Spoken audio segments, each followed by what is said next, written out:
Hi, this is me again.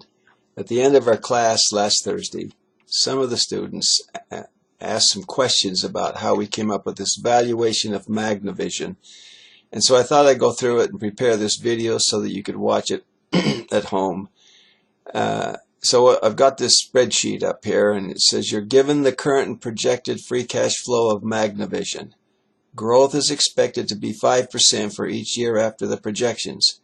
If the weighted average cost of capital is 10.84%, what is the value of operations? And you can see here we've got 5% as the growth, weighted average cost of capital, and these are the 4 years of projections here.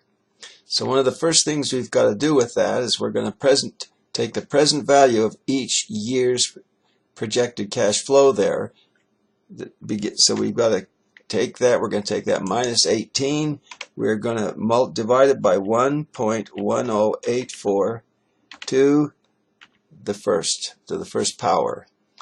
The next year we're going to take that 23 and minus 23, and we're going to divide that by 1.1084 to the second power. That gives me the number I want to get. And then we're going to, for the third year, we're going to take that 46.40 and we're going to divide that by 1.1084 to the third power. And that also gives me what I want to see there. The last one for that, we're going to take that $49 and we're going to divide that by 1.1084 to the fourth power. And that's $32.465. Now, we've got this $49 here, and this is the horizon. We're going to calculate the horizon value, because what this says is going henceforth and forever, it's going to grow at 5%. So we are going to take that free cash flow of $49, and we are going to multiply it by 1.05 to get the figure that we want to go forward, and we are going to divide that by, now I'll put it here, we're going to divide it by this 10.84, the weighted average cost of capital, minus the growth. And so that's 0.0584 or 5.84% that we're going to divide into that $51.45. So let's just do that here. We're going to take that $51.45 and we're going to divide that by this 0.084. And let's see what that gives us, and it gives us 880.993, and that's the value of the operations of going forward, the horizon. Now that's the future value, I should say. Now we have to come up with the present value, and as we did before, we've got to take the present value, as we did for those numbers up here.